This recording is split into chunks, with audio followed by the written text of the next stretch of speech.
Hi.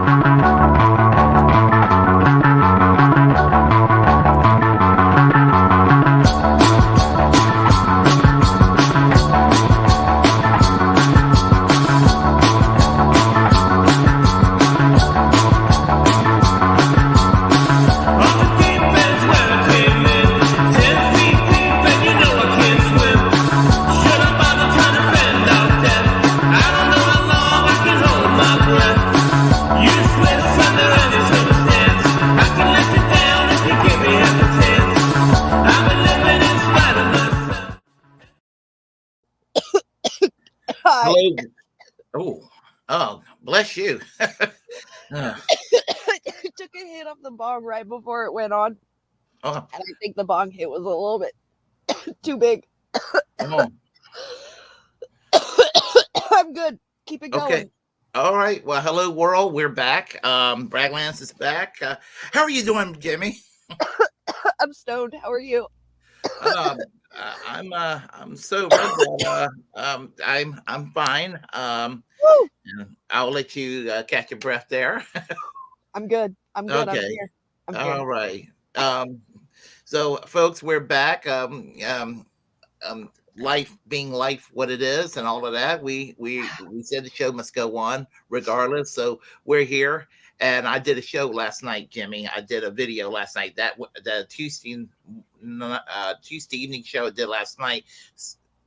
It's a made up show, so I don't have to do an 8 p.m. show tonight. So, Yep. so there is that, and Yeah, I watched you last night. I had the volume all the way down, but I did give you the view.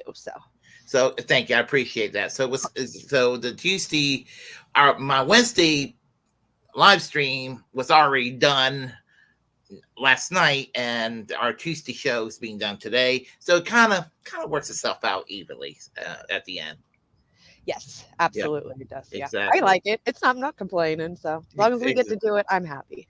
Yeah, exactly. And and there'll be a regular Friday night stream and everything. So it'll probably be on one of the subject matters that we'll be discussing tonight here on this show too as well. Yeah. But should we start with start with what you got here? Yeah, sure. Anything been going on with you this week? Anything? How have you been? Oh, my life. I just came back from vacation. Yeah, you got your parents visiting? Yeah, my parents are visiting. They're leaving Oh. early Monday morning, and Mhm. we have inventory at work. The positive side about that is that I can get out of a doctor's appointment because I haven't lost enough weight yet. So and my doctor will be like, you need to lose more weight. Yep. So Okay. it gives me a little more gives me a little more stalling time Mhm. do this because I've been on vacation this past week, and when you're on vacations, you're trying to discipline yourself. You got Yep. this free time, you Yep. get to be naughty, and I was very naughty this past week. Good, good. Yeah, Yeah, I saw do you when you do you go and work out at like a gym? I used to go to Planet Fitness religiously every day until COVID hit. Believe it Okay. or not, I was skinny. Okay. I was I saw skinny when this. your Facebook, you had a friend that tagged you in like a mess or a picture of him that had to do with like working out or losing weight and something. And I'm like, oh shit, I didn't know you went to the gym with some friends and shit. That's fucking cool. Um, I used to go to the gym back in 2014. I started going to the gym because I was the biggest I've ever been in my life, and I lost close to 80 pounds in less than a year. And kind of more or less kept the weight down until COVID hit. And when COVID hit, the weight came back on ferociously, and I've been trying to fight this thing since then. Yeah. Yeah. So That yeah, makes sense. it, Okay. I identify as skinny inside, That's but right.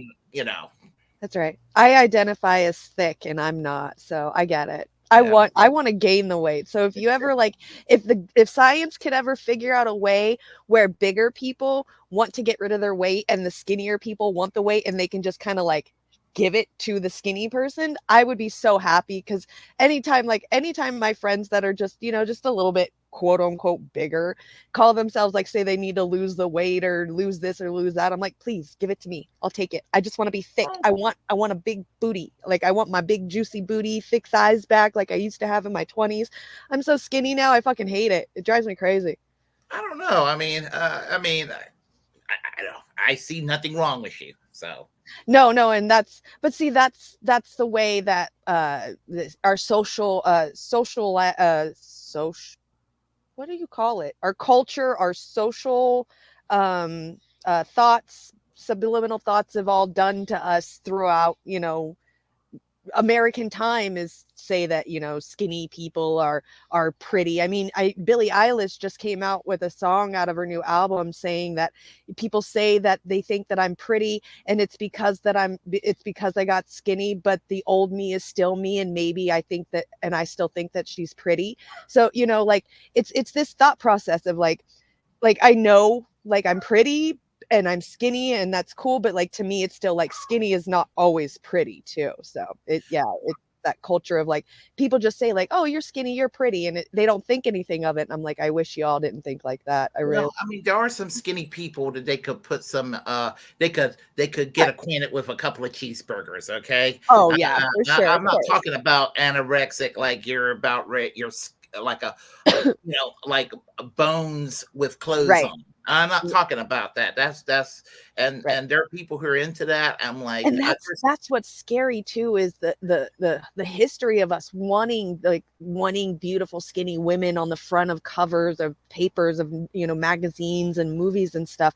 It's gotten girls to the point of being deathly skinny. I mean, there's a girl that's on YouTube and TikTok that's been famous for years, and she mhm. looks like a sack of bones. She's so skinny and people are so worried about her. But the problem is people asking her if she's okay and asking her please gain weight. That's actually feeding into her disease of wanting to eat less because she's like, oh wow, no, they think I'm skinny now. Okay, well let me keep this going, and Okay, I know who that's you're the talking problem. about. I know who you're talking about. I like her hair and I like her face. What I don't like is the body. It's bone. It's bone. Eugenia Cooney, yeah. Yeah, yeah. Because just in case any way, if anybody knows what my preference is, I have a thing for dark hair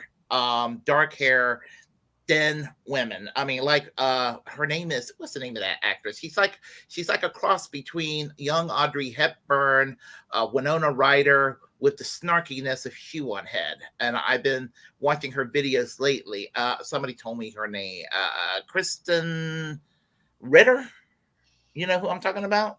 No, but I'm about to look her up. Kristen Ritter. Kristen Ritter, I believe is her name.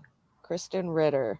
Yeah. Oh yeah, yeah, yeah, yeah, yeah. Okay, I know who you're talking about. Yeah, that's kind of what I like, Yeah, just that's the type. As far as social influencer, bread tube, shoe on head is what I like. So, and a Okay. lot of people hate shoe on head. They're like, they don't like her personality. I mean, I think they don't. They just don't. They find her obnoxious or whatever. I think she's funny, but I also Chew think on head? Yeah, she's fun. she's beautiful too. I mean, the eyes, the hair. I even own a shoe on head plushie. Oh my god, you're adorable. Yeah. I saw a shoe on head video, Hell World. She was selling this, and I was like, I got to own one. I got to own one. Aw, Yeah. that's so cool. So I paid $25 for a shoe on head plushie. I'm probably Heck, the only person in North Carolina that has one. heck yeah. Yeah, you probably are. Yeah. Yeah, It's that's probably a great. sad thing, isn't it? No, it's cute. I never would have thought. Like, I didn't even know there were shoe on head plushies, so that's adorable. Yeah. So yeah, anyway, Everybody has their weird thing that they have of somebody's on YouTube that they, obsessed over for a little while. I mean, I have a fucking Russell Brand book and I don't even listen to Russell Brand anymore. So, but yeah, I had to when buy that book when he came out with it though. Oh my god, I needed it so fucking bad. I was like, I need this book. And then now I just don't even listen to him. So, when he decided, I'm not knocking down those who want to become Christian, but it sounded so much like a grift when he said that. Well, He that's the thing decided. is, like, to me, I understand, like, I mean, I see how you guys are calling it a grift, but then to me, I'm like I was just saying, the book that I got, the book, what it was like a self-help book. It was literally 12 steps, like the 12 steps through like alcohol or addiction. So it's like a 12-step process book, but with anything. And it was like he said minus the religion, but still had spirituality in there. So to me, he's always kind of been linked up to Christianity. And I've been kind of wondering when he was going to kind of meld the two together, because he seemed to be heading that way for the last few years anyway. That's why I stopped watching him and as much and shit, except for maybe politics, not as much spirituality, because it did seem like he was going a little bit towards the Christian side a few years ago, especially after that 12-step book that I bought. I like Yeah. pants on ass more. I'm basic. I mean, I myself am a lukewarm Episcopalian, but it's I go there for the show. The Oh, bells, the smells, that's what my sister said. I talked to my sister this week because I've been doing like I was telling you before the show, like I know that I've been dealing with a lot of depression, and it's kind of gotten really, really, really downhill over the last year, to the point where I've really fucked up a lot of friendships and stuff. Um, but at the same time, I decided to help distract my mind by learning a lot of stuff. And ever since this whole year that I've been learning history is where I've been learning a lot of Middle Eastern history, predating white settler colonialism, and how advanced the Middle East actually was, Egypt was, and things like that. And all this learning about people wanting a religion, and stuff like that, it's almost made me think it's very like believing in religion, at least, is very like medieval, almost like primitive to me now. It's not like I don't like I remember I used to say, on even on this show, like I used to say I'm so anti-religion, fuck religion. Like now I kind of am starting to feel bad because it's so primitive that you have to believe in something. You feel like you need to believe in something that's not there, just so you can cope with the fact that you are with the 100% fact that we're all going to die eventually. And I'm starting to feel bad, but my sister does that too. She said that she goes to church she said when she went to church this Sunday, and I was like, why are you going to church? Like, you've never been too religious, as not as much as my parents. And she said the same thing. It's the feeling that I get, the people, the environment, that when she said she doesn't even listen to the sermon that much. It's mostly just the music that she likes to listen to when she goes there. So I get it. It's just I still feel so bad. Like if it's starting to feel like, instead of like, ew, why are you going to church? It's almost like, why do I get, like, it's almost like I feel bad because it feels so primitive. Well, my Sunday mornings isn't perfect unless I hear a little bit of a pipe organ in the background somewhere, whether it's at the church or listening to it on YouTube. I gotta have that little gentle pipe organ somewhere in the background. What So about like old gothic music with pipe organs, like Dracula type shit? I love pipe organ music. I guess that's probably where it comes from. I guess that's where, Right. yeah. There's a connection, I guess. Yeah. Yeah, because Okay. I'm Because very. it gives you like a feeling or something? It's kind of. I mean, where I go is kind of medieval anyway, because it's kind Oh, of because the medieval. church has a Yeah, look to it? Yeah, yeah. okay. I See, remember I could listen to Evanescence and get that same someone very feeling. close to me went to my church, lifelong Catholic. She was like, "Oh my God, we didn't even do what you guys did in the Catholic Church growing up. Y'all are so theatrical." Because it was the bells and the smoke and the organ, the But I mean, to me, chanting if you even if you and think the about that too, sorry, go ahead.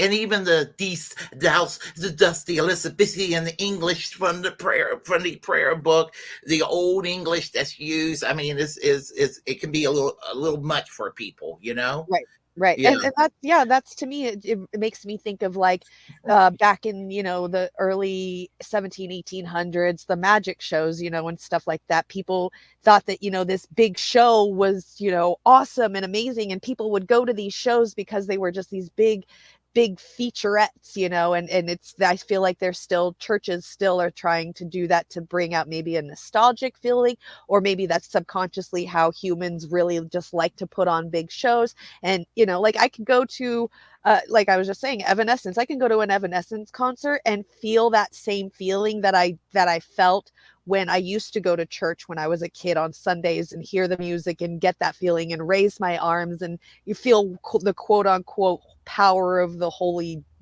of the Lord and shit. I literally can go, like I said, to an Evanescence concert and get more chills, feel even more, like to the point to where that bitch, she just sings one fucking tune and I will literally cry my fucking eyes out. So I'm just saying. I get that way about listening to groups like Dead Can Dance and people like. Have you ever heard of Dead Can Dance? Uh-uh. Yeah, you ever heard of a record label called 4AD Records? No. Oh my God, they have You're gonna such have to introduce me to some new beautiful. music. If you get a chance, go on YouTube, check type in on the search engine. There is one song that really sucks on that album, but called Hot Doggy. Just overlook at that song, but the rest Okay. of everything else is wonderful. It's called Lonely Is an Eyesore. And it features Dismortal Coil, it features the Cocteau Twins, it features Dead Can Dance, and it just has that really ethereal feel. A lot of the music, Clan of Zymox, all these gothic post punk bands I mean, it just so much emotion and just gives you that kind of a dark feeling.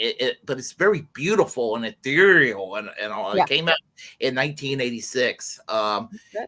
There's some familiar people that have collaborated in that with that work. I don't know if you remember the group Modern English, the one that sings, "I stopped it well, I met with you. You Yeah. seen the difference on this getting It's better better all the all the time." time.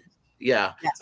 They've done some work with Dismortal Coil, for example. And so you'll get I mean, it's them getting a little more artsy and experimental with their music and everything. So I highly recommend. I love music as part of my when I'm not into the politics and not into the history and all that, and I just get apolitical as hell.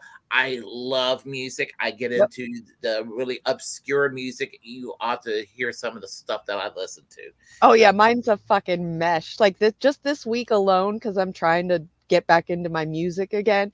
I'm talking way too much today already about Evanescence. I just found out that Evanescence played at the Rock in Rio in Rio de Janeiro, like back in June. Remember we were talking about Jack Black, Tenacious D breaking up because of what Jack Black's friend said on the stage? Mm-hmm.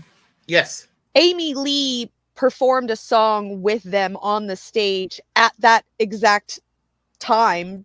I don't know if it was before or after he had said that. And then she performed on the main stage later on that night at Rock in Rio concert. And oh my fucking God, like it just brought back so many fucking memories. Seeing her on stage singing The End of a Dream was just like, oh my fucking God. And then like to make it all mishmash, my fucking brother gets a hold of me this week and was like, hey, Khalid came out with a new album. You need to go watch or go listen to his new album. It sounds like The Weekend. And I'm like, oh God, yeah, I'm all here for it. So I went to go listen to Khalid, which is a R&B soul type of singer, and one of his songs was like he sampled one of my favorite Alicia Keys songs. So like I went from Evanescence to Khalid and then Alicia Keys this week. So it's been wild. I love music so fucking much.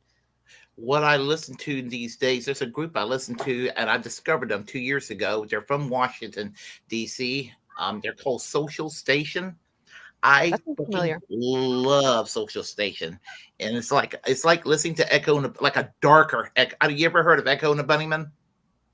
No, you know a lot of underground Yeah, people. they're kind of Echo and the Bunnymen. Their most famous song in the states was "Lips Like Sugar" in 1987. I don't know if you remember that. Heard that song?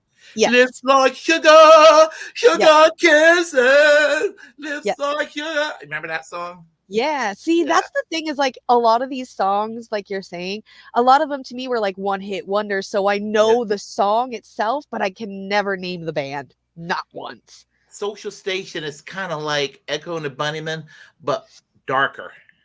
I mean, and I listen to a lot of Social Station. They're my favorite American group. My favorite group right now is a group from they're Belarusian slash Russian, and the best music in the world comes out of Eastern Europe today. Period.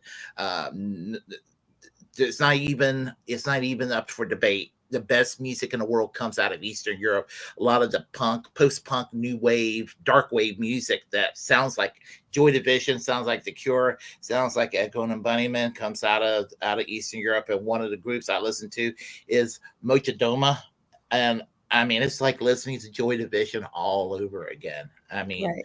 Well, and I I mean, the love culture out there is different too, because I've just recently learned like all of the UK and a lot of Europe, from the 80s, 90s, even till today, is not not hacking, but getting into the radio stations and doing your own music on the radio stations. That's not a thing here in America. When you turn on the radio station, you turn on a station to whatever station is working and you listen to that music.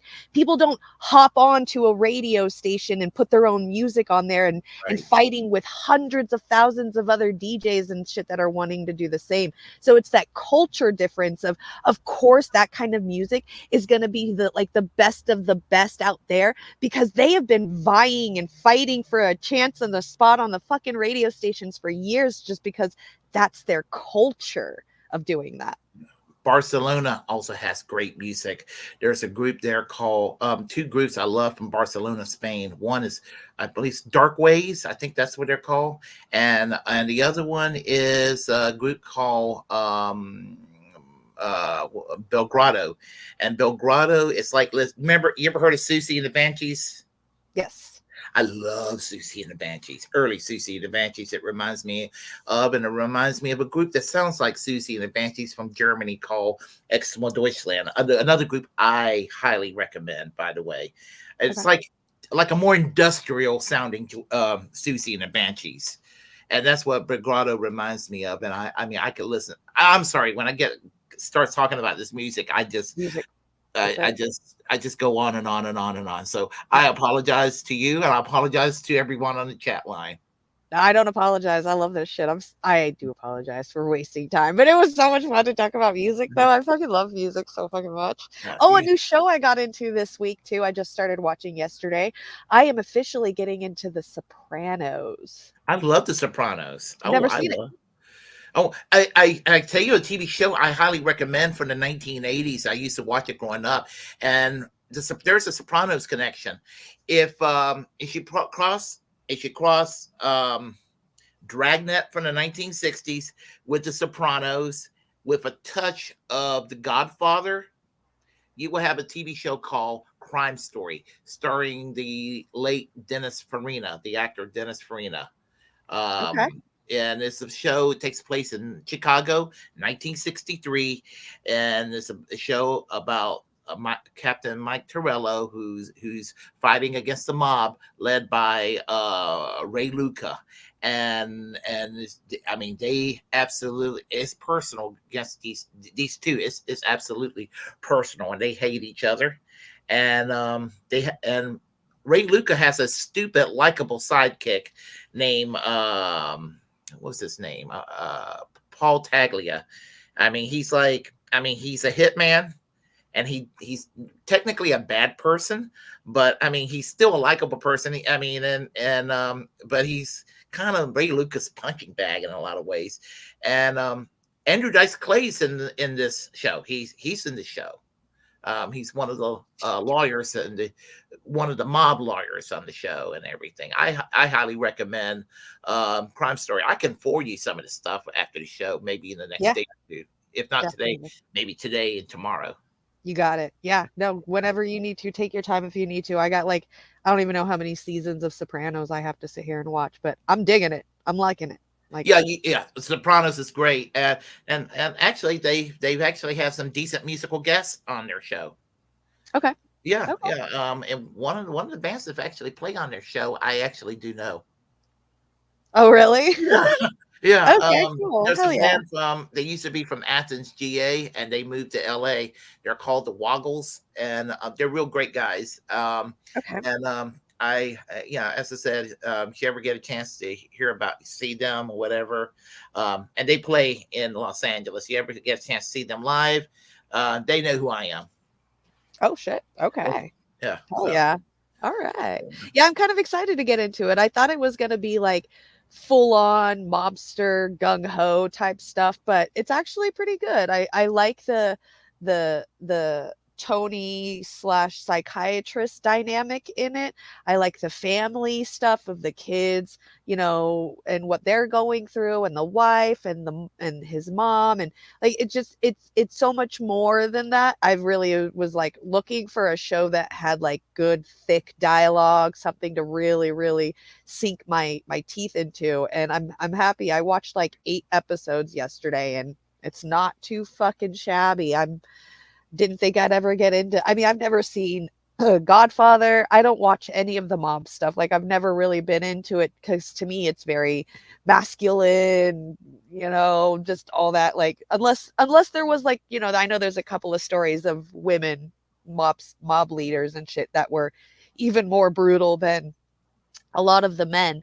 But I don't know, it just seems very masculine to me, so I never really got into it. So when they have the show having a lot of the different dynamics of family and humor and mental health and the American dream and all of that stuff, like it's very well put. I very much like it a lot so far. okay. Yeah, yeah, and let's see. I'm gonna tell you a show I haven't gotten over, and it's been 30, almost 35 years, and I haven't gotten over when they canceled Twin Peaks. Still not over it. Remember Twin Peaks?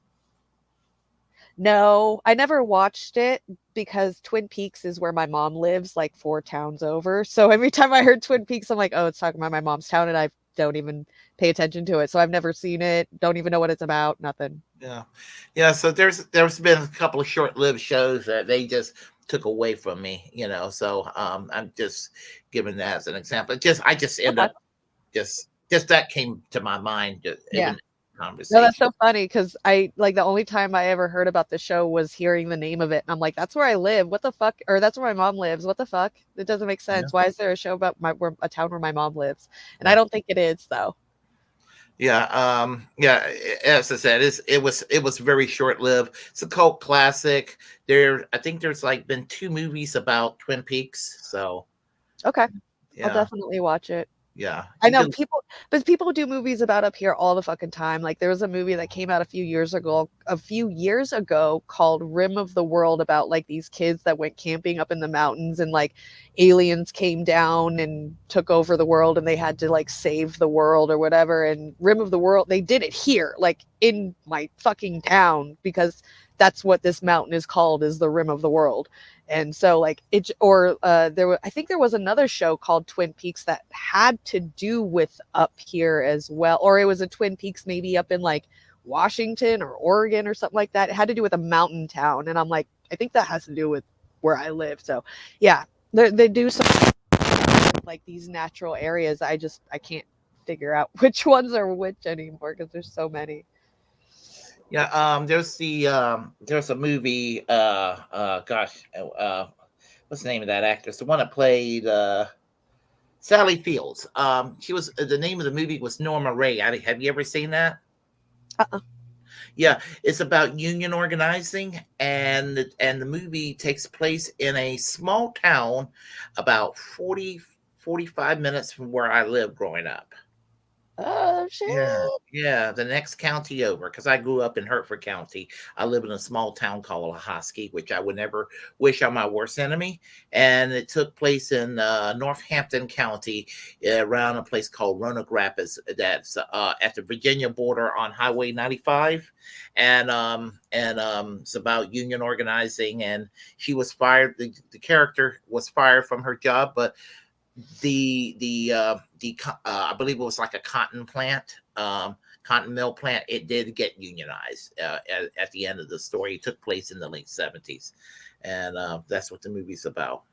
Oh shit. Yeah, Hell so, yeah. yeah. So, and, and I don't know what she looks like today, but for decades, she managed to not age.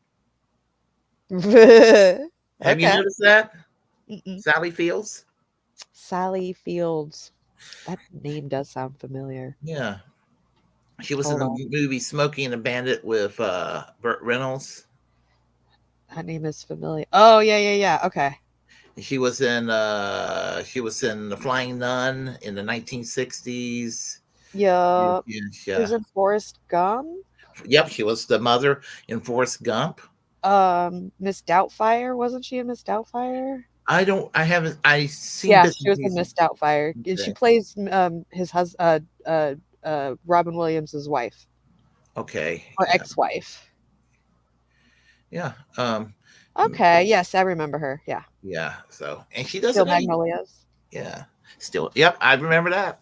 Yep. Uh, Yo, dang. Take me back. yep. God, she's a good actor. Isn't Yeah. she all into politics now and shit though? I mean, she's very left leaning. Okay, okay. Yeah, but yeah, I don't know to how extensive it is, with her politics. But I know she's left leaning. I mean, I don't think she's like shit live adjacent. I think she's a little more on the real side about it. Okay, okay. Yeah, when they Don't say spoil it Hollywood, for you. I'm pretty sure Miss Doubtfire came out in the 90s. If you haven't seen it yet, yeah, that's on you. yeah, it's Spoiler alert. it's definitely a I'm 90s. spoiling alert a fucking movie from the 90s. I love it. Here I am. I'll Yeah. spoil shit. Don't ask me about if you're seeing a show and I'm ahead of you, don't ask me because I will spoil everything. I love spoilers. I want spoilers. I'm the worst. All right, shall we get on with the first story then? I guess. Yep, yep, yep. Yeah. Hello everybody, Desert Mantis. I see you. What's up, Warren? Kill your thingy. I can't pronounce whatever that is. Egregores. Chuck's intergalactic UFO show. Mr. H. What's up, sir? Cowboy Kitty is here. And I think that's it. If you're lurking, what is up, lurky lurkers? Okay, that's it. I just wanted to say hi, Absolutely. everybody. Okay, and let me get the screen just a little bit bigger for the Twitter. It's not X. I don't care what he says. Referring to Elon Musk. Oh, are we doing mine first? Everybody's Oh, already of course. talking about it. It's Yeah. so sad. But Oh, I wanted to show it on our show too. okay. Okay. And this is from Chris Cuomo. So we'll get started over here. And let me do this. Share screen. Twitter. Share. And let me get this thing on pause for a second, and we'll slide this thing back and expand the screen and get the volume going. Yeah, we're there. A big theme here at the DNC is that they're going to go after corporate gouging and they're going to go after corporations, whether it's in taxes, largesse, loopholes. The RNC, we heard the same thing. They're going after the elites, the two sets of rules. Let me reveal a reality to you that has to be spoken to here, okay? These are the soldiers.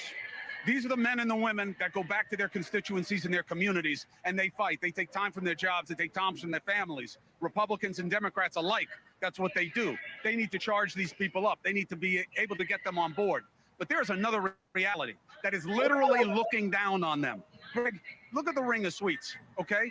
This is not unique to Democrats. There is a game of money. When people talk about uniparty, we are strangled by the money reality in our politics. Those suites start at 500 grand. You think there's like a teacher group up in there? You think it's like the Cub Scouts of Columbia County, South Carolina, that's up in those boxes? Nope. Some of them are lobbies and good things. The media boxes, you think they're free? Why do you think I'm on the floor? News Nation is not a broke company. Nexstar is a massive organization. We are corporate media. We don't have one of those boxes because that's the game. You pay to play. those boxes are filled with the same people that they say they're going to regulate. They are literally looking down on the faithful and being told, yeah, we're going to break down on them. We're going to make them pay their share. They paid 500, 700, a million and a half to have those seats. They get hotel suites that are probably gifted to the party. And the same thing is true at the Republican side. And they're going to take them down. They're going to change how it is. They are looking down from on high at the people who make the difference in their communities. And that is the reality of politics. And I had my producer walk around and show you those suites. Now, they're not all the same. They're not all the same. But the reality is, in 2000, they spent $300 million on presidential campaigns. 24 years later, you know what they're expected to spend? $10 billion. Do you know how much money Harris has raised in the last couple of weeks? Hundreds of millions. And that's success. A lot of it's small donor, a lot of it isn't. The most dangerous money in politics is now legal money because of Citizens United. You've got to know this. The idea that they can fight against it is almost laughable. It's almost laughable. So look and listen when you are told these things. Because I don't care what they promise you. Not here tonight, not at the RNC, not that Trump knows them, not that they don't own them. He did one of the biggest fundraisers I've ever heard of in my life out where I live. Millions of dollars a plate. That's the reality of politics. Wow. He certainly doesn't sound bought saying this. It's just, it's like the pot calling the kettle black. And I feel like I'm just on repeat from what other people are saying, but it's so fucking right. Is how long were you a party to this, Chris Cuomo? Just because you're in Live Nation right now, you're not at CNN, so you're not up in those booths.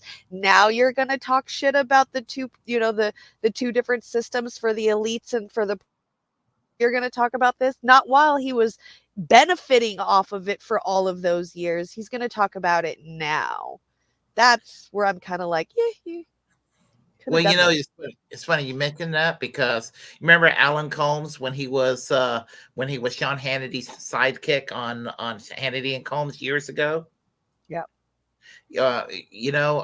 And there he was. His role was to be the yes man for Sean Hannity, to make Sean Hannity right about everything, and him to be squarely beside Sean Hannity. And he used to get on my nerves watching that. And then once he left Fox News and he had his own show, it was like on his own. He sounded like a fiery progressive. I'm just like, what the hell? It's like all of a sudden he now improves. He was playing a role on Fox, and then on his own, he sounds. He sounded like the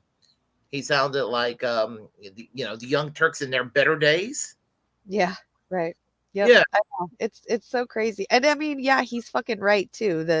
When he's talking about Citizens United and money is speech and all of that stuff, he's right. I know that people are starting to use the words price control now instead of price gouging, talking about the greediness of company owners and how much they want to keep their own money. But here's like the kind of the symptom of this problem is the money that they're getting from overpricing us and not giving their employees a decent minimum wage is they're giving it all to these politicians to run for office to get past the laws and bills that we want. That's why we have Citizens United. That's why money is speech. That's why Supreme Court justices can take bribes, even though it's fucking illegal, and they're making it illegal by playing with semantics of saying it has to be given to them before something is done. It just, there's a lot. It's a symptom of this big major problem of companies and CEOs and their boards are allowed to be greedy with money and abuse the regular people to get everything they want. And it's always been like this. As long as humanity has been around, there's been greedy ass motherfuckers wanting to be in control. So we just got to figure out a way to fight back with this, or else it's just going to keep going. Yeah, absolutely. But I'm still glad he's saying what he's saying. I mean, it needs to be said. Yep. Somebody needs to say it. Even if they're not sincere, it needs to resonate with people. What the dog and pony show that our political system is, and Yep. with the donor class and how corrupt it is. Even if they're whether they're sincere or not, people it needs to be it just needs to be nailed in the minds in just nailed in people's minds about that very fact. Yep. I agree. Yeah. So okay. I guess we'll let's see. I guess we'll go with let's see, we'll go with the we'll go with the story here about Trumpism and anti-Trumpism. Right, we'll do just that. Okay. Trumpism and anti-Trumpism. And this is from Caitlin Johnstone, by the way. Okay. Both Trumpism and anti-Trumpism are fake, decoy revolutions. There's a fuzz-brained narrative going around MAGA circles right now that if reelected, Donald Trump is going to appoint Robert F. Kennedy Jr. to the position of CIA director. This narrative has been extrapolated from very vague comments made by Donald Trump Jr. on a conservative podcast last week. It's hilarious that anyone thinks this will happen, and it says so much about how perpetually gullible and confused Trump supporters are. Trump's CIA directors have been Mike, we lied, we cheated, we stole Pompeo, and torture fetishist Bloody Gina Haspel. And these dopes think he's going to suddenly give the job to RFK Jr.? Come on. Trump isn't going to drain the swamp. Trump is the swamp. To this day, even after watching 4 years of evidence to the contrary, Trump supporters still believe he's going to end the wars, drain the swamp, and take the fight to the deep state. They believe he'll be fighting the deep state even after he imprisoned Assange. They believe he'll be ending the wars even after he ramped up Cold War aggressions against Russia, killed tens of thousands of Venezuelans with starvation sanctions, vetoed attempts to save Yemen from US-backed genocide, worked to foment civil war in Iran using starvation sanctions and CIA ops with the stated goal of effecting regime change, came inches from starting a full-scale war with Iran by assassinating General Qasem Soleimani, occupied Syrian oil fields with the goal of preventing Syria's reconstruction, greatly increased the number of troops in the Middle East and elsewhere, greatly increased the number of bombs dropped per day from the previous administration, killing record number of civilians, and reduced military accountability for those airstrikes. They believe he'll drain the swamp, even after he packed his cabinet full of neocon swamp monsters like John Bolton and Elliot Abrams. Yeah, and that's the thing right there. I mean, yeah, I do think that there was less Bush Cheney neoconservatism during the Trump years, but it was still too much of it. Any of it is still too much of it. So, Yep. Any thoughts on what on what's being said so far? No, I'm loving it. They're unpacking some shit right here. I'm here for it. Yeah, me too. Me too. I had to speed it up a little bit, obviously. No, this is how my brain processes in 1.5 speed, so I'm happy. Yeah. It's on 1.5 actually. Yeah, 1.5. Yeah, 1.5. Yeah. Yeah. I thought you said 1.25. Sorry. No. Okay. Trump supporters are the most gullible people on earth. They'll stare right at you as you look them in the eye and prove you lied to them in broad daylight, and then they'll sign right up to let you do it again.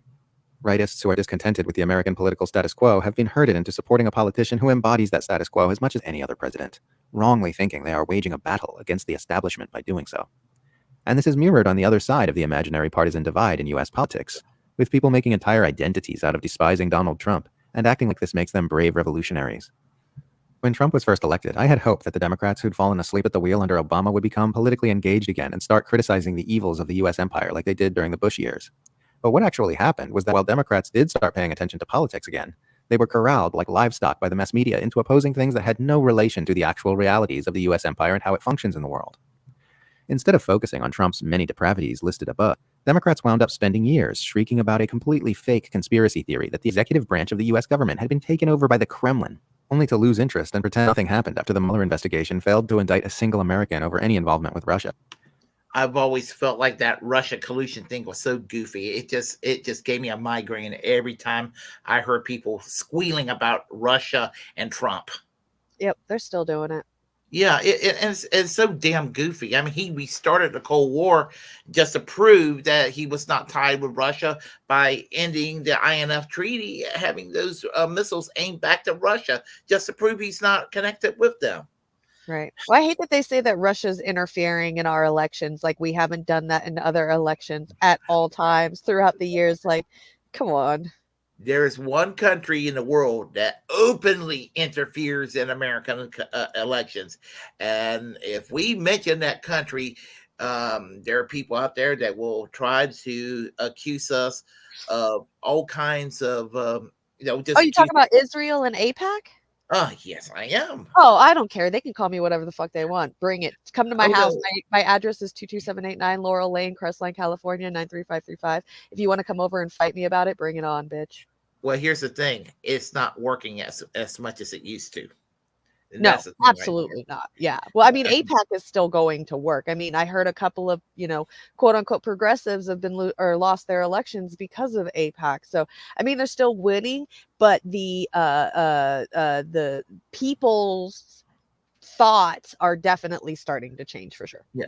I saw a Gray Zone video about that recently, and only issue I had with Max Blumenthal, I wish he didn't use the term Zog, because some very bad people use the term Zog, and it's not Jewish people running things, it's Zionists running things. Some Zionists are Christian. Some Zionists could very well be Buddhist. Some Zionists could be whatever religion. It's not Zionism and Judaism is not the same. And I have to go and point this out. But some people get the wrong idea. I just kind of wish he would have just, and that one I have to take a little issue with him. They needed to do, there needed to be a little bit of damage control there. Yeah. But yeah, I mean, yeah, like I said, we have been interfering in so many other elections, especially a lot of the countries in South America. We've been doing Absolutely. that for a very, very, very long time. We have ruined a lot of countries in South America because of interfering in their elections, coup d'etating their countries. So for us to sit here and say that Russia's interfering in our elections to try to bring on the Red Scare again to this generation, the pot calling the kettle black. It's so ironic. You know what's really funny? When Elon Musk called Kamala Harris a communist, Oh, she's not a communist, but her father doesn't support her politically. You know that, right? Donald right, Harris. right. Her father worked for the Michael Manley government of Jamaica in the 1970s and 80s, and that government got fucked with by our CIA. Mm, and he raised her correctly to be a nice little social democrat. She ended up being a Clinton Democrat instead. Yep.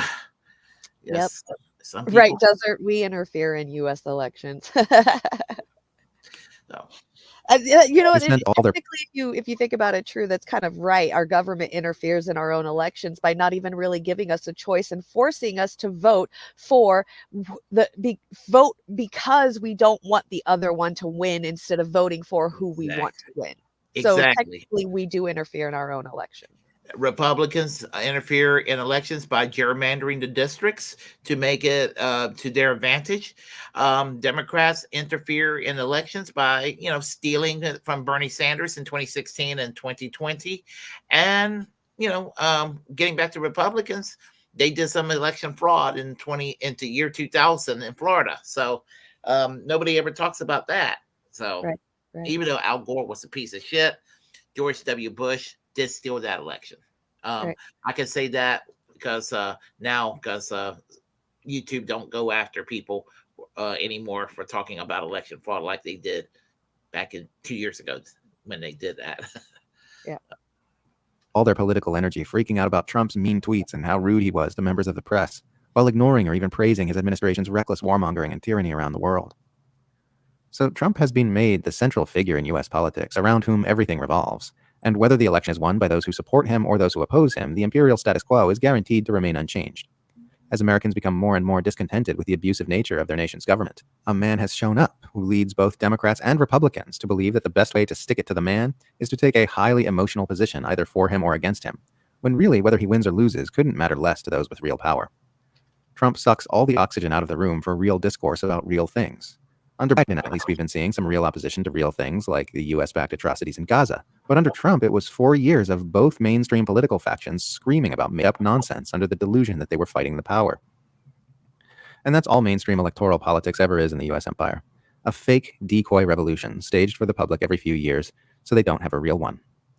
A symbolic ceremony where the public pretends to cast the abusive status quo into the sea so they feel like the battle against their oppressors has been won, and then their oppressors just keep right on oppressing them. Every few years, the public gets to choose between two reliable lackeys of the oligarchic empire, and then all of the evils of that empire get pinned upon the winner. The public then directs their rage at the lackey rather than the actual power structure which has been oppressing them, after which they have another election to rid themselves of the scoundrel once and for all. They hug, they cry, they celebrate, and the oppression machine continues completely uninterrupted. As Gore Vidal once said, quote, "It doesn't actually make any difference whether the president is Republican or Democrat. The genius of the American ruling class is that it has been able to make the people think that they have had something to do with the electing of presidents for 200 years when they've had absolutely nothing to say about the candidates or the policies or the way the country is run. A very small group controls just about everything." End quote. That small group is the plutocratic class, whose legalized bribery and propaganda machine has immense influence over U.S. politics, as well as the imperial war machine and special interest groups with whom the plutocratic class is aligned. It is necessary to form coalitions of support within that power cluster if one wants to become president in the managed democracy that is the United States. And no part of that power cluster is going to support a president who won't reliably advance the interests of the oligarchic empire. From this point of view, the oligarchic power structure is essentially running its own employees against each other and having them promise to end the injustices which are inextricably baked into the oligarchic empire. Americans live in a totalitarian state whose most important elections are rigged from top to bottom, and they are fed news stories about evil dictators in other countries rigging their elections to remain in power. Politicians cannot change the status quo to one which benefits ordinary people instead of their oligarchic owners, because the oligarchic empire is built upon the need for endless war, poverty, and oppression. You cannot have a unipolar global empire without using violent force and the threat thereof to uphold that world order, and you cannot have a plutocracy without ensuring that a few rulers have far more wealth control than the rank-and-file citizenry. For this reason, even politicians who run on relatively progressive-sounding platforms are themselves a part of the fake decoy revolution, unless they demand a complete dismantling of oligarchy and empire. The politicians who present themselves as progressives in America today offer only light opposition to some aspects of empire and oligarchy, in effect merely supporting an oligarchic empire that gives Americans health care.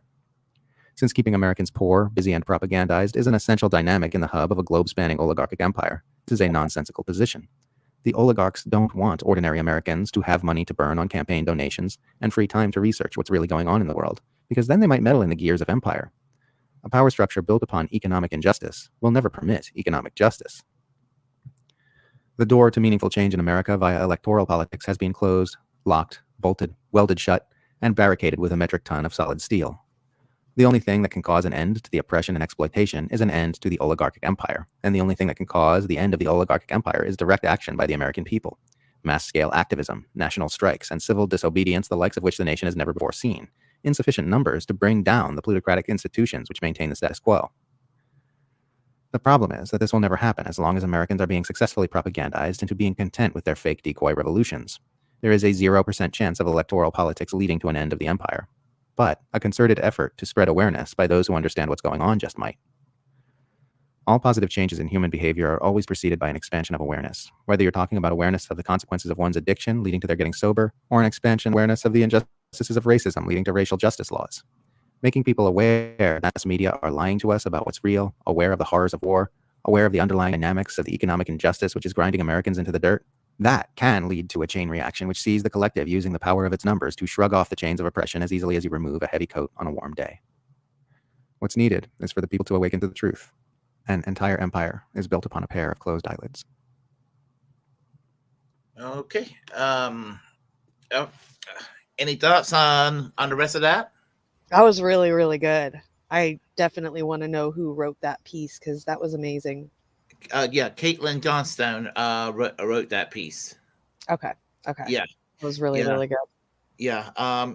And for some reason, she gets her husband. I think that's her husband that always narrates on YouTube. I don't know why she doesn't read it herself, but anyway, she always has a lot of good things to say, and I keep up with Caitlin Johnstone and all her articles when she posts them out and everything. Yeah. So I love Yeah. her. I love her interpretation of the psychology of humanity, of the propaganda, being content, all of that.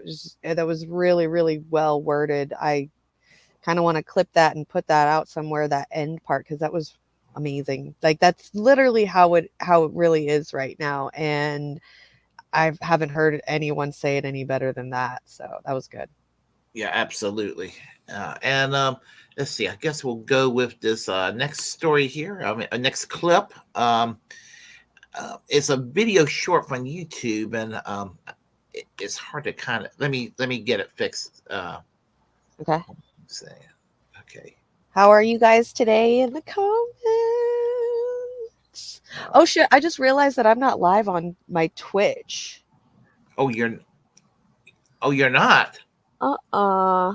So up at the top where it has the sign up thing, where at the top right, at the blue thing, should somewhere around there should have like all like a circle of all the where it's Oh, live. I thought I There's had a you on Twitch. Oh my there's a goodness. there's a drop down menu right next to it. If you just click on the Twitch, it should just automatically go up. Okay, what? Okay, hold on a second. So the circles of all where it's live, that picture, it should be at like the top right of your computer right there. It's like a circles of all of the The channels. platforms. Yeah, and then there's a drop down menu box right next to it, Oh, okay, gotcha. and then it should say my Twitch, and then go for it. You're in there. I am in there. Why is it saying? I mean, you're in there now. Oh, okay. Yeah, I don't know why you're not. I don't know why I didn't. I thought I added you in there a few days ago. No, you're good. You're good. I'm on there now. Okay, well that's taken care of. Yes. Sorry. um, Thank you. no problem, no problem. Let's see here. I guess we'll start with this YouTube clipping, and we'll get into it afterwards. Got it. It's from Code Pink.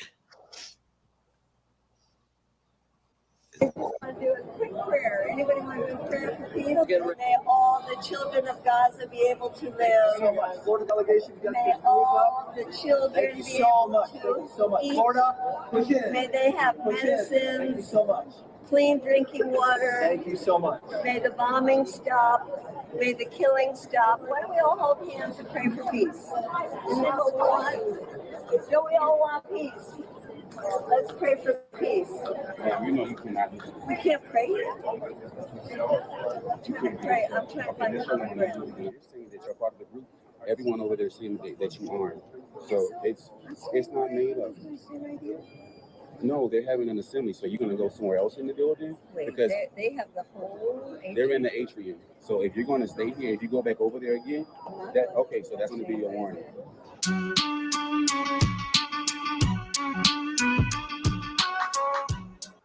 Oh, let me explain. This is Medea Benjamin. She's attending Christians United for Israel, and she wanted to pray for the people of Gaza, and for the children of Gaza, rather. And the people there weren't having it. So we'll let her continue. I just want to do a quick prayer. Anybody want to do a prayer for peace? Anyway, that's basically what that was about. And this Christian United for Israel is basically headed by John Hagee, and these are basically Christian Zionists that and to me, in my view, there are many kinds of Zionists. The worst kinds are the Christian Zionists, because they don't they despise Jewish people just as much as they despise Muslims. They don't care about about the Christians that live in Israel. They are being discriminated against in Israel, and they don't care about the Christians being slaughtered in Gaza. All they care about is triggering what they believe is some kind of second coming, and all they want, in my view, all they want is to see Iran and Israel, have a war with each other and try to drag the whole world into this. That's what these people want, the John Hagees of the world, and so she's there to kind of bring attention to their bullshit. Right. Yep. Nope. You said it perfectly. They're obviously Christian Zionists are trying to do a fulfillment of a self-fulfilling prophecy instead of just allowing it to happen if it's supposed to happen. They're trying to force it to happen so that way they can get their way, which in turn, if they end up this make believe story mystical thing is actually real, then 1/3 of the Jewish population in Israel would die, and the other, or 2/3 of the population of Israel would die, and 1/3 of the Jewish population in Israel would convert to Christianity. So, if anything, these Christian Zionists are more anti Semitic than any other faction culture you can think of, maybe except for Nazis. That would be it. They'd probably be up there with them. With them. And I think he is frozen or I'm frozen. I think he's frozen or he's just listening very intently. But yeah, that's what I think. They want, yeah, exactly. They want the rapture pronto. That's exactly what they're trying to do. It's absolutely ridiculous. I really hope it's me. Oh, okay, no, it's not me. Poor Willie. We need to like do like a fun thing for him. Frozen right. Frozen Willie. We need to get like a GoFundMe going for him so we can get Willie a new computer. So that way this doesn't happen. Blondie did a good song, Rapture. Never heard of, probably have heard of that, and I just don't know. I don't know. I have no clue. I can't do too much except for talk to you guys because I'm still in here as a guest, so I can't control anything going on. Willie is in control today. So, yeah. Power outage and cable outage. Oh no. So he's going to be like off. And that's a problem because I can't I can't turn it off. I can't go off. This is going to be fun. So, how's everybody? I can't like present anything on here because like I said I'm just a guest in here. So I have no control whatsoever. It's not your fault. It's always your fault, Rick. Send the devil my regards. Tell him I'm thinking about him too. Uh, Willie Bragg, rest in power. I know. Poor guy. Willie could join with his phone. I think so. I think so. I think he could bring it on, but go back on with his phone if he has internet on his phone. That because like if the internet goes out here where I live, it's over. So like I have no 5G or bars or anything like that. Handling it like a pro. Thank you, Johnny Ringo. Thank you, thank you. I may or may not have crossed a wire down there. Fucking Rick over there causing chaos as usual. Jesus. Yes, extra booyah, Mr. Warren is the brains of this chat. He always is the brains. He says that I'm the brains some of the time when it comes to shows, but he's just humbling himself because he's the brains. I'm obviously I've got to just be the face because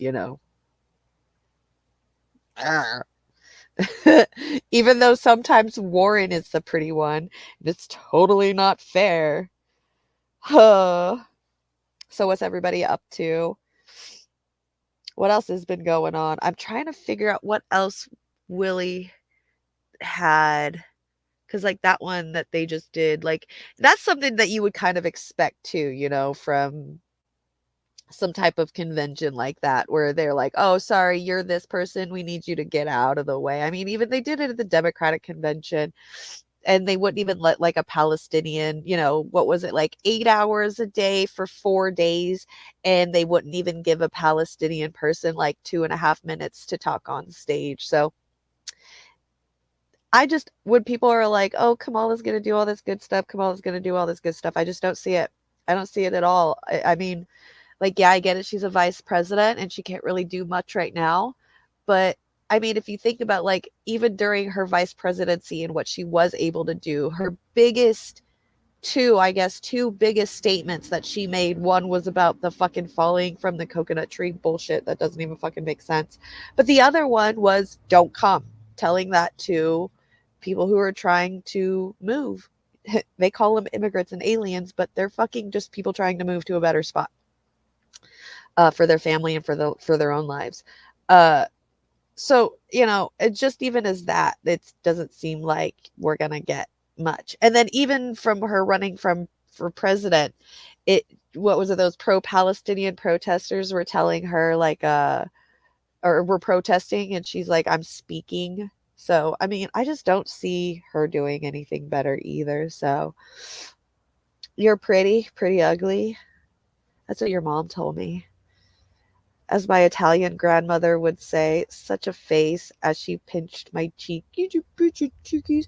God, I couldn't imagine. I was like, I remember seeing moms and grandmas pinch cheeks to kids in movies and stuff when I was little, and I always hoped that my grandparents and family members weren't like that, and they weren't. Oh, thank goodness. I couldn't imagine. My dad and my mom had an obsession with like licking my face, just like one big swoop out of nowhere. Or if my hair was like up in a bun like this, my dad would come over and just fucking mess it up. That's the one thing that my parents and family did that was really annoying. Caleb promises not to pressure anybody, just like a Zuckerberg promises not to surveil you or pressure you like he was being pressured. I blame Caleb's pressure dominatrixes for not whipping the peaceful Carnation Revolution Olympian into him. What is happening, you guys? You're losing your shit. Wait, I am the brains and the leader, and it's not a cult because we're not pressuring anyone for sex or sacrificial rituals. In fact, we're not practicing that. Do it on your own. I do ask for sacrificial rituals, but they're usually sex orientated, and I only force men to do it. So let me know if you're down. I'm just kidding. What's up, Aaron? The president's only run on one platform, either rep or reps in reps force. I mean, I'm telling that's I liked that what the video that we just watched before the last one. You're on the phone and your electricity and your cable is out. I'm totally for you doing that. That's fine. The only problem with this is I cannot end the live stream because I'm a guest on here. So if I leave the live stream, it's just going to be a black screen until you get back on and fix it. So I'm trying to keep it going for you until you get back. Let's just, you know, hope for the best. Okay, buddy? I'm here for you. I got you. I don't want it to be black screen. What? Black screen? Is it black screen on my channel? Don't fucking lie to me.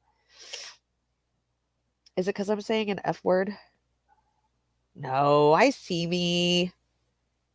Okay, yeah, we have fun. That's what I thought. I was like, no, no, no. Because Warren, he does his gaming streams and stuff, and he does it through OBS, and his Twitch will live stream, but it'll only live stream the black screen. You can hear everything, but you can't see anything. So I thought, oh no, please don't let it be doing this to mine as well. So, woo.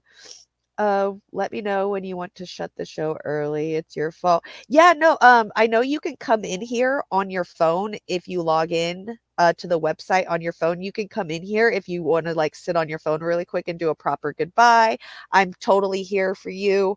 So just whatever you want to do. I can't present anything because I'm a guest on here too. So I can't do anything except sit here and talk and make sure that there's no pregnant pauses or blank stuff. So until you get back and shut it down. So I'm just here for you. Yeah, let me know when you want to hop, if you can just hop in here and we can do a proper goodbye whenever you are ready. So play the countdown on constant repeat. I wish I can't go into like I'm literally a guest. All I can see on the right side instead of all this stuff that you could play and everything like that, it's private chat and the comment section. So I think it's only me. Yeah, yeah, try to leave and then come back cuz I'm looking at here or on here now and I am definitely on. Maybe try to refresh for sure. You fixed it on Twitch. It means the bit rate is too high going into Twitch.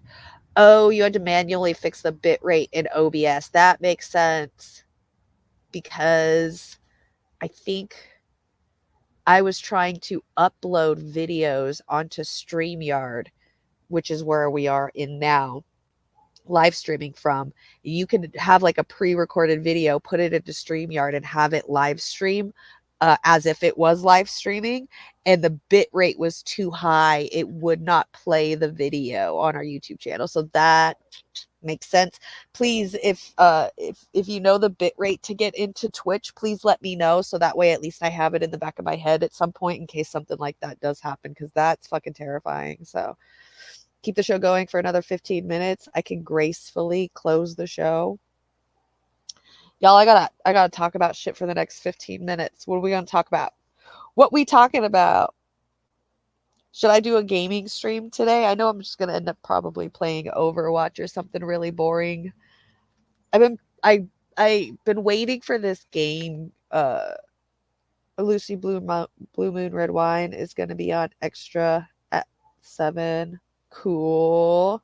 Entertain us with some hand shadows. Meh, meh, meh, meh. What do you guys think of the name Jimmy Chonga? I'm thinking about switching my Twitch name to Jimmy Chonga for a little while to see if it fits. Well, it's Jimmy Changa is what they're calling it, but it's like my new nickname, and I'm kind of. It seems to be sticking. I fucking hate it. Um, because it's a burrito and it's food, but it's funny and it seems to be sticking. So I'm thinking about testing it for a little while because if I change my Twitch name, I can't change it again for a certain amount of time.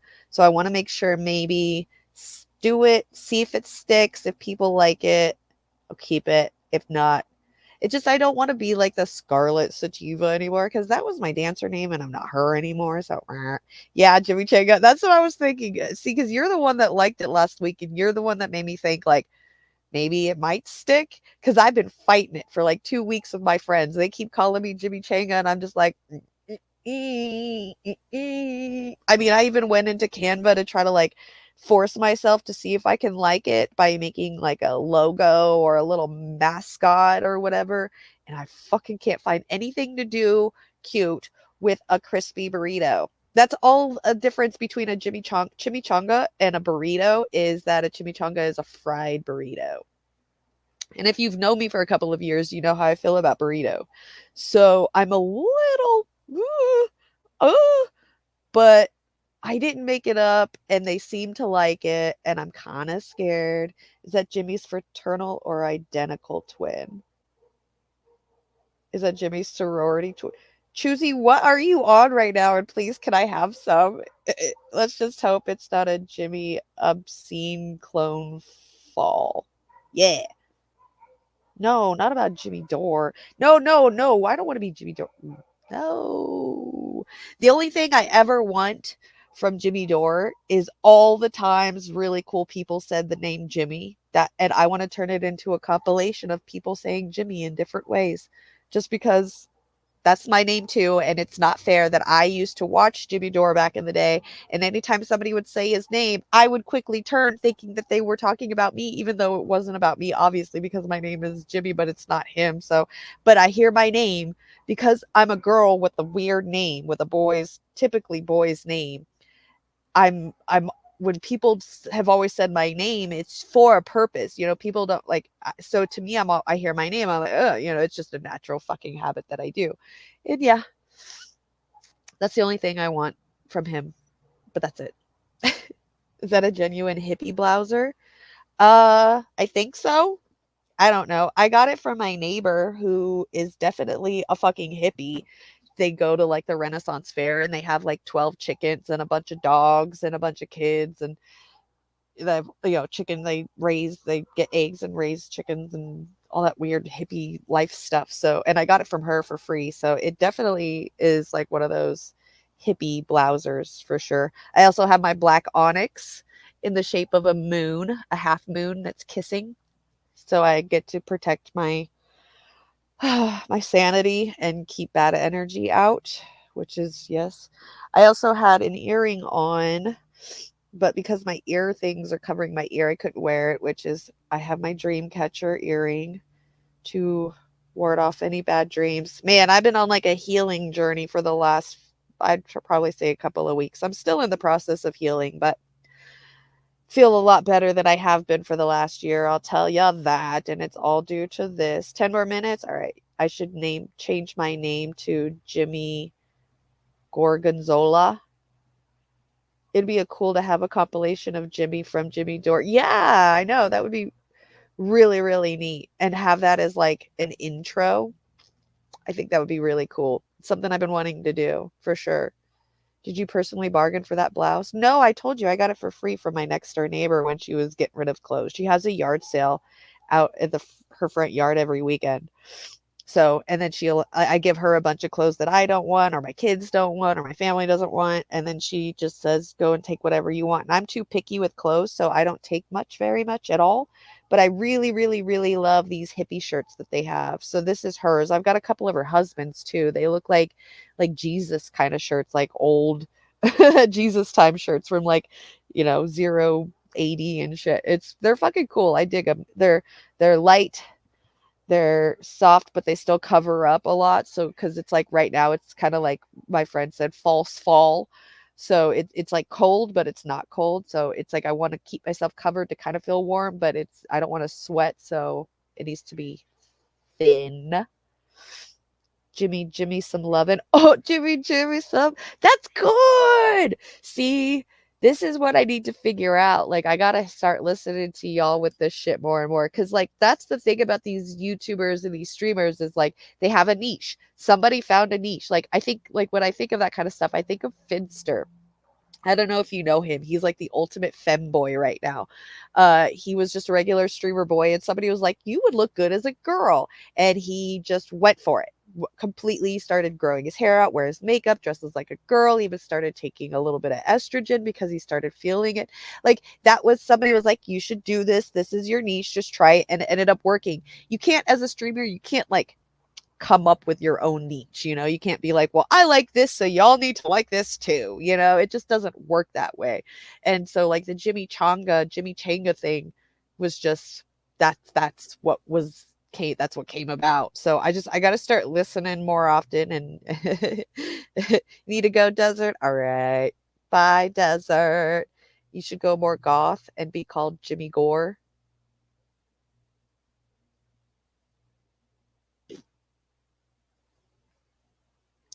Oh my god, that would be hilarious. Yes, wait. Oh, I'm scared. That's scary, but that's kind of fucking genius if you think about it. What was it? It's kind of like Pat Cody when he did when he made fun of like Nate Silver. He did Nate's liver instead of Jimmy Doran's Jimmy Gore. Oh my god. Could you imagine? That would be hilarious. Let me ask Pat, because Pat Cody, when he did Nate's liver, he didn't do it for like very long, but it fucking worked. I wonder if I could get away with Jimmy Gore and then just like goth myself out. I'll just go back to being goth like I used to be in my 20s. I just kind of calmed down ever since like mom mode kicked in. I definitely have like, I mean, I'm still goth, but like it's gone. Yeah, it's more like a mom comfortable hippie goth now instead of like the normal super gothed out that I used to do back in the day. I remember when I first started doing shows like with the What show, my eyebrows were woo insane. insane. Like I remember my eyebrows were nuts. That was like the final last little bit of my gothness. What up, Hirsch? You're more corporate goth now. Yeah, exactly, exactly. I when I was running for office and doing all the politics and shit like that, like uh all the non-profit orgs and shit that I was volunteering for, I definitely did the corporate goth, which was way fun. You just find like these really cool black suit stuff, throw a little bit of white in there, and maybe like a black and white stripe or black and white. Oh my god, that was fun. The corporate goth, that was fucking blast for a little bit. I still have a lot of those clothes. I just don't have anywhere to wear them anymore. Uh you're on G13 diesel pineapple blue cheese. That's what gave you the gorgonzola idea. Very nice. I've got, man. Well, I started doing it was this one, the UFO runts. That's what I was smoking, but I'm almost out of that now. So I opened up this one. This one, and it's the good stuff. It's the smelly good stuff. King Louis the 13th. And it's so delicious. And it's got that, what do you call them again? The stuff that makes it smell and taste really good. Like it's not weed anymore. I forgot what the name of it is. But it's delicious. I love it. I've missed it so fucking much. I just got it. Make yourself look like Al Gore with black frame. Hey, I've got my black frame glasses today. I brought these motherfuckers, but I didn't know if I should wear them because they're so fucking big. Look at these bitches. Terps. Yes, thank you, Terps. Look at these motherfuckers. Look at that. Mm-mm.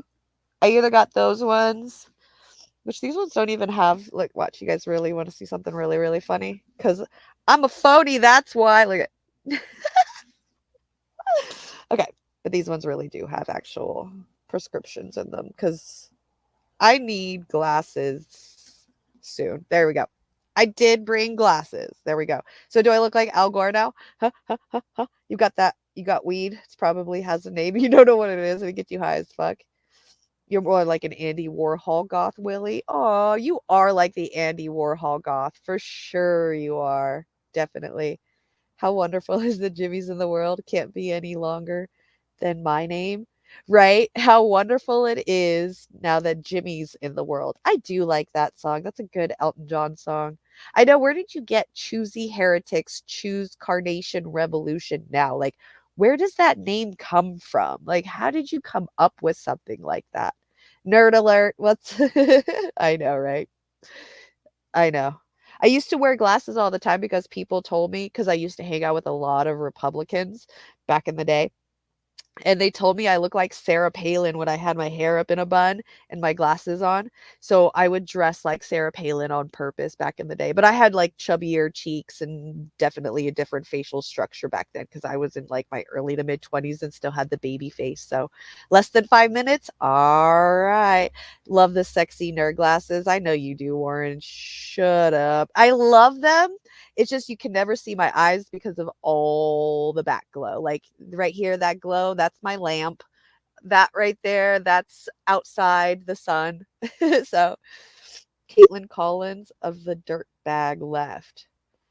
Oh, A is what's her name? Part oh wait. What's the girl that we just watched? Caitlin Johnston. That's right, not Caitlin Collins. Who's Caitlin Collins? I don't know who that is. I'm gonna take these off because I need to see up close with them, and I'm trying not to look at myself right now because I'm literally fully on fucking screen, like fully on screen instead of fucking Willie being here and helping me out. So I can like, share the screen, but I can't. I can't. So yeah, what else? Let me see what else you guys are saying. Y'all are popping off in the chats. Talked about what we did for weed. You love chimichangas, but it's hard to find one that's properly fried in lard.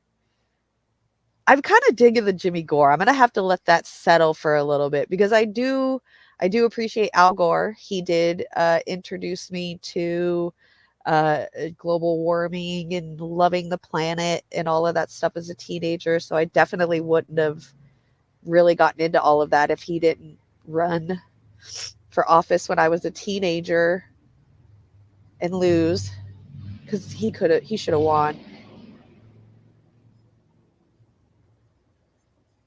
Al Gore with Jimmy Gore, Jimmy Gore.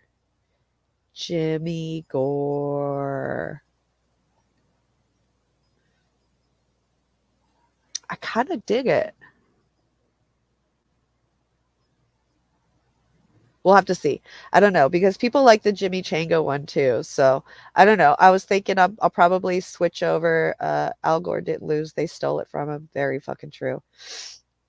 Here's another moments away. All right, Willie. Here's another name idea: Sprinkle of Jimmies. But see, the problem is I'm a millennial. So in high school, okay, people used to call me a Jimmy Cap or a condom. Okay, which means that a condom is a Jimmy Cap. Okay, Jimmy. A Jimmy is a Willie. It's a penis. Jimmy Willie. Hey, we're like two penises, Willie. Just saying. We like two penises. So it's just hard to do anything that could kind of insinuate sprinkling dicks all over. Even though I am a female and I would like to have a shower of dicks rain on all of my friends, that would be fucking hilarious.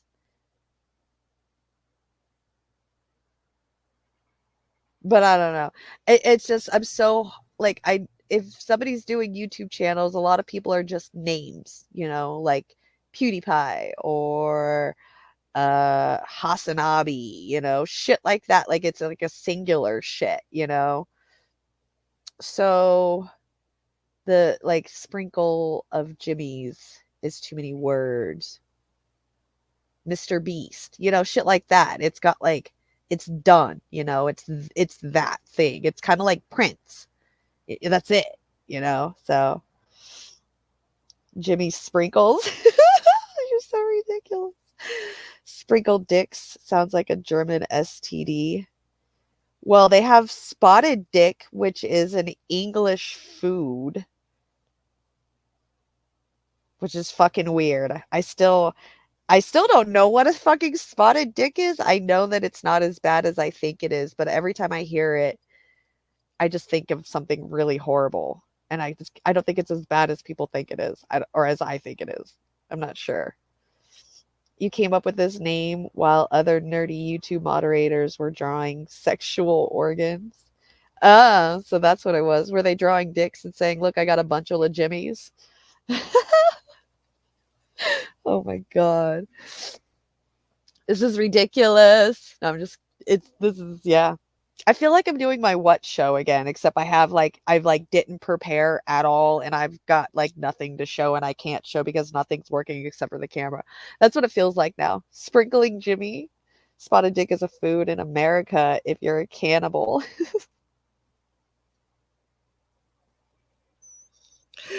Oh, how I missed you, Warren. You're awesome. This is like when Garth was on camera alone for the first time in Wayne's World. I know! Woo! You did it! You went there! You said it! I know, okay? It's how I fucking feel right now. Or like when Will Ferrell wins the racetrack and he's getting interviewed and he's like, I don't know what to do with my hands. And they just go up. Yeah, that's it. I know, I know, I know. I feel like Wayne's World right now. Welcome back. Where are you at? Are you at a Denny's? I went to Denny's. That's the only place where I could get access to the internet real quick.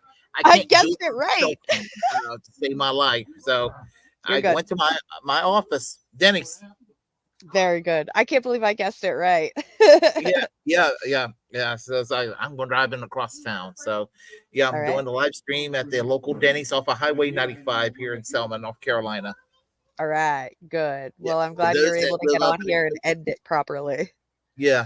The electricity and the cable went out. When the electricity came out, the cable went out at the same time. And Yep. I'm like, That's Holy Nope. moly! You're totally fine. I know I'm gonna end up doing it to you a couple times this winter because it's how we live nowadays. So Yeah, I Braglands know and Denny's. you have Exactly. that issue up in the mountains over there in California. So I Yep. understand how it is. I mean, Yep. we have that problem here. The We have the cables real bad here. I mean, it goes out pretty damn often. Yep. So Yep. Nope. It's all good. It's usually, all right. Yeah, huh? like what Hirsch you said, you're all good. It's like what Hirsch says. We're Denny's, the home of the metal band concerts and political commentary shows. There you go. There you go. Yeah. Um.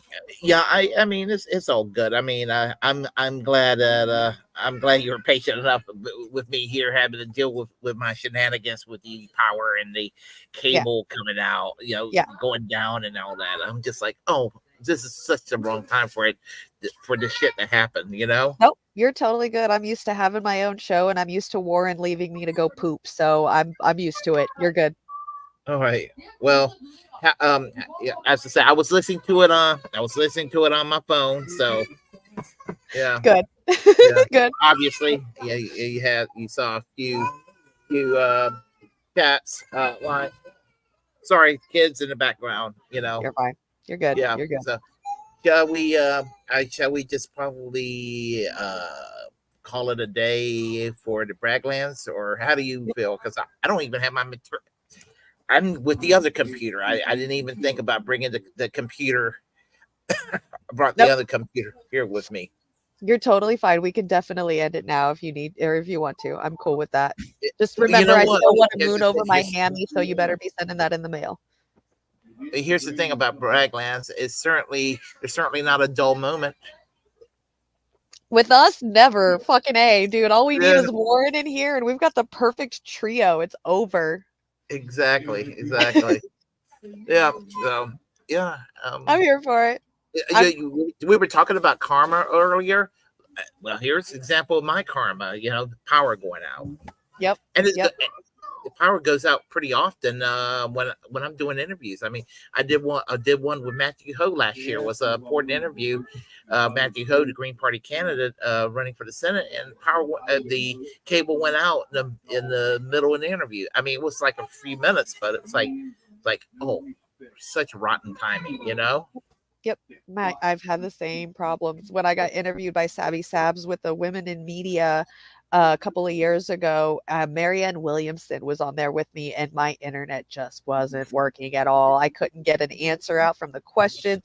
I was so embarrassed. So I totally understand. This stuff happens. You're good. I think everybody's happy. We were talking and chatting and hanging out and doing whatever until you got back. I didn't want to just like be like, all right, bye you guys, and then leave a black screen until you got back to shut it down. So everything's golden. Great. Warren said good show. So I think we're good. Well, Rick, what Rick said here is it's the FBI. Exactly. It's not the cable company. Yep, exactly. Yep. Just blame the feds for sure. Look, is that a new picture, Rick? I like it. Let's see. Look at you, Mr. Rick. Yep. Yay! New picture. I like it. Okay. All right. Yeah, there So, you go. you want to talk about anything you got going on this week then? I'll do a live stream on Friday. And let's see, anything else that's going on. I know that Warren's interviewing Blue Moon Red Wine at 7 o'clock. There's that. By And 4. Okay. yep. And other than that, I'm trying to think anything else is going on. I can't think of anything else that's going on at the moment, but other than the fact that I guess we'll be back here next week. Hopefully, no cable outage, no power outage, no cable outage, and all that. Yep. Good. Yeah, same. Is Warren playing Dig Dug? Not today. He was playing Dig Dug yesterday. He's going to be interviewing Blue Moon Red Wine. Her name is Lucy. In about a half an hour, less than a half an hour. So yeah, definitely go and check out Extra Booyah on YouTube to see that. I know he's Extra Booyah on Twitch, but like I said, it's a black screen, so it's hard to watch it if you're a Twitch supporter.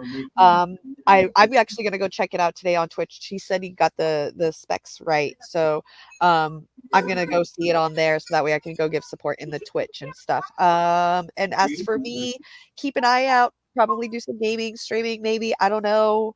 Yeah, I'm not really good at reaching out. So if anybody wants to come and do some like random Friday afternoon or random day afternoon news stuff, I'm totally down to do stuff like that or play some games. I know I used to play with like a bunch of y'all. So if you all have any games that you want to play on my live stream, you are more than invited to come and hang out. I think that's it. Keep an eye out for my Twitch. I'll probably do some streams on there. All right, and I guess we'll sign off, and I'll talk to you ever so briefly after the stream is over here, and then I guess I'll eat. I might as well eat since I'm here at Denny's. So There you go. yeah, hold on a second. We'll go ahead and say goodbye to everyone, and let me get to that brand, and let me get to the let's get to the right there. Okay, let me do that.